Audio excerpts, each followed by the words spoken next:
मुस्कुराने वाला या रसूल अल्लाह या हबीब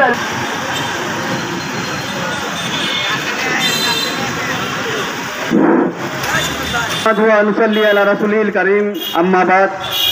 শ্রদ্ধেয় মুসল্লিয়ান ইকরাম, আসসালামু আলাইকুম।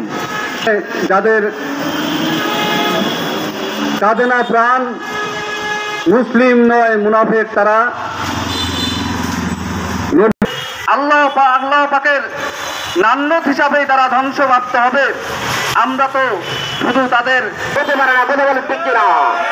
এজন্য আমরা প্রতিবাদ চাই, এই কুলাঙ্গারকে মৃত্যুদণ্ড কার্যকর করতে হবে, কথা বলেন ঠিক কিনা?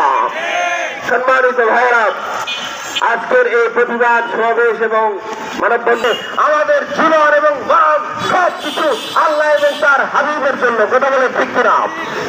আমরা আজকে জীবন আমাদের মরণ আমরা সব কিছু উৎসর্গ করতে চাই।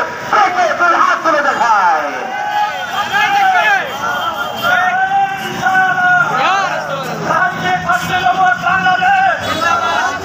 সুপ্রিয় দর্শক, নবীজির কূটনীতি আজকে টাঙ্গাইল প্রেস ক্লাবের নিচে মানববন্ধন করছে।